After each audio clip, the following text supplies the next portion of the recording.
All right, let's talk about pre-production. So everything that happens before you actually pick up the camera and hit record. Every joy that we experience. We want people to approach this film who are families. Now this is a step in the production process that, especially as amateurs, especially as beginners, you don't get excited about. It's part of the process that you really just honestly want to skip along and you want to get straight to grabbing the camera, starting to hit record and actually filming.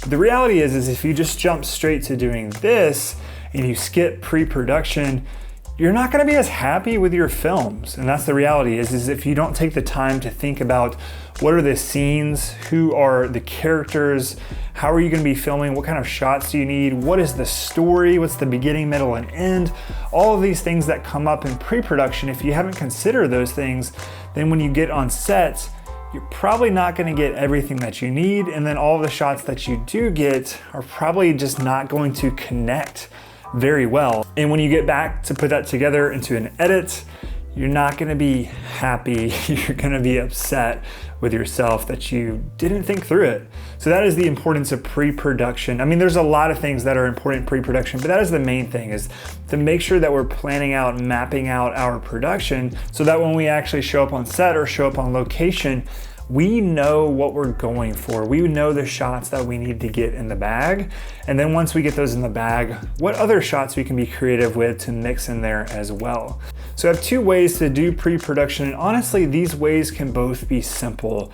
And both of these ways, even in the most simplest format, really gets you in the right mindset for doing a really good production. And I promise you, all of the films that I've done over the last 5 or 6 years where I've been intentional about my pre-production, all of those films, all of those projects have turned out way better than the ones that I didn't do any pre-production on. So let that be a lesson to you that if you're not doing pre-production or skipping through that process, that doing it has always proven, even if it's just as simple as just a very simple storyboard or just writing down my scene and my shot selection and understanding my story, just doing that maybe in a matter of 30 minutes, just taking time to do that always leads to better films. So let me walk you through these two ways that I do pre-production, and maybe one of these will stick out to you, or maybe both of them, and it'll really help you in your productions. So the first one is just honestly taking pen to paper. All right, if you can see this is actually from back in 2017. I actually was drawing out my actual scene. So this was before I found any online application that I could easily create those scenes without having to draw it. I was actually just physically drawing it in a notebook. And there's something really cool and really neat about that. There's something that really gets you involved in thinking about the scenes when you're actually drawing it out. You don't have to have any experience in drawing or anything like that, but it's just a nice technique to take pen to paper and actually put ideas, because there's something about drawing it out. You really do start to consider, like, how are you going to move around with your shots? What types of shots do you need? Do you need wide shots? Do you need close-up shots? You know, how many of those kinds of shots do you need? There's something interesting that happens when you actually tactilely take your pen to your paper and start to do that. So if you don't want to pay a subscription to a application or software, I totally get it. Just get a notebook, get a pen, and start sketching out your ideas, start writing your shot list, start determining the beginning, the middle, and the end of your story. Even if it's an advertisement, even if it's as simple as a 15, 30-second advertisement, where are we gonna begin and where are we gonna end? And maybe what are the key points, what are the key takeaways that somebody needs to take from that film that you produce? Just filling up an entire page with those notes is going to be a really good guide for you when you show up and you start to film in your considerations. Because the reality is once you start putting pen to paper and thinking about your shot selection, your locations, all of a sudden you're gonna start to think about your lighting, you're gonna start to think about your subjects, you're gonna start to think about location, which may lend itself to, is this gonna be a good location? Is the weather gonna be weird? Are we gonna need to be shooting outside? Are we gonna be relying on natural light, or am I gonna bring my own lighting? All of a sudden, when you start putting pen to paper, you start to realize there are things that you maybe hadn't considered, and now you can consider them, and when you can consider them, then you can plan for them, and when you can plan for them, then you're just gonna have a much better production and a much better film And once you have a much better film, your portfolio is gonna look awesome and you're gonna be able to pitch that to other clients. So that is a huge thing. It all starts right here, and this is a simple way that you can do it. But hey, if pen to paper is not really your thing, there's an awesome application out there. And no, this is not sponsored. This is not sponsored in any way. I use this on my own. I pay for this on my own. And that is to use an online app called Milanote. And I first discovered Milanote from Danny Gevirtz. So shout out to him for talking about that a few years ago. And Milanote is awesome because it is the same concept of putting pen to paper, but it's just in a virtual format. And the reason why that gets more helpful is because now we can go online and look for inspiration and start to pull that actually into a place, into different boards. So think about almost like if you've ever used Pinterest or ever seen Pinterest, it's kind of like Pinterest, but for us as creatives and as filmmakers.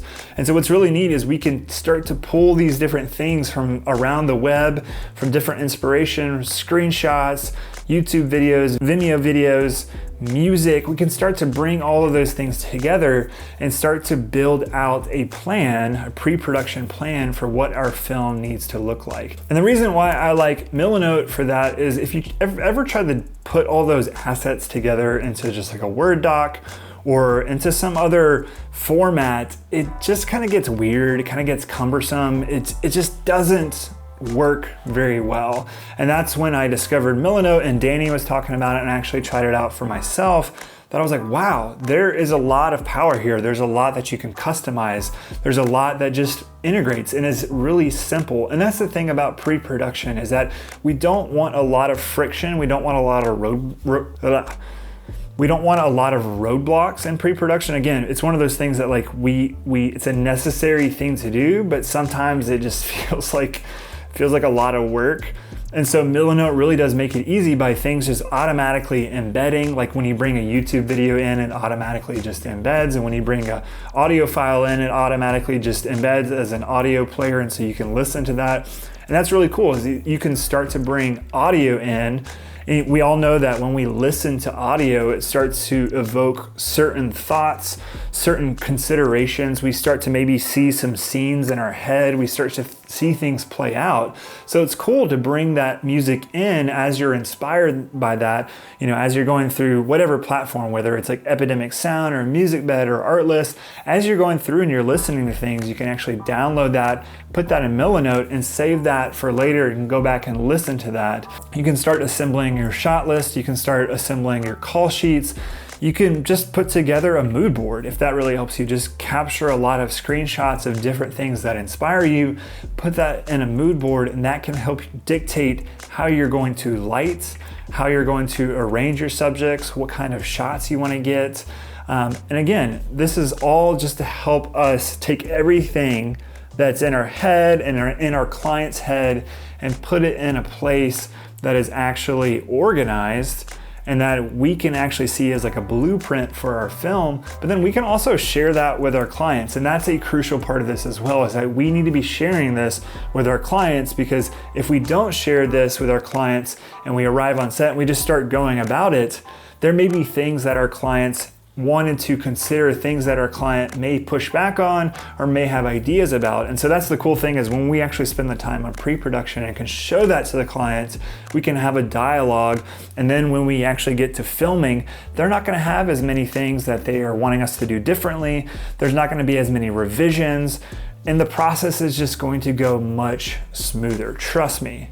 I had a large project about a year ago where I built everything out in pre-production in Milanote. I really spent my time, put hours into the pre-production process, shared it with the client, and made sure by the time we got to the moment of filming, we turned the cameras on and hit record, that everybody was on the same page. And because I did that, we all were on the same page. And honestly, I think I only did one revision for the entire thing, and it was a very small revision. So it ended up saving me a lot of time on that end of things. So that's the reality, is if you don't put in a lot of time on the pre-production side, you're gonna be flustered, and you're probably gonna have to make up that time on the other end whenever you're having to do revisions or just piece things together that didn't really work very well. So at some point in the entire process, you're gonna have to spend that time. And I would rather spend that time on pre-production and know what I want to do and have a better film, rather than not spend it on pre-production, not really like what I filmed, and then have to figure out how to fix it in post and create something with it and just not be excited about that. So yeah, those are the two ways that I do pre-production. Honestly, I do a combination of both still. I start to kind of sketch things out in my notebook with paper and pen, and then I move over to Milanote and start building things out. All right, hey, if you enjoyed this video, please hit that like button. If you've seen my content, or if you're seeing this for the first time, seeing my face for the first time, and you like this video, consider subscribing if you're interested. And if not, no biggie. But I'll see you all on, I'm about to leave actually in 2 days to go to Denver, do a little snowboarding up in the mountains. So I'm gonna try and capture that, and hopefully I'll see you on that video. And if I've already published it, I'll put it up here if you're interested. All right, see ya.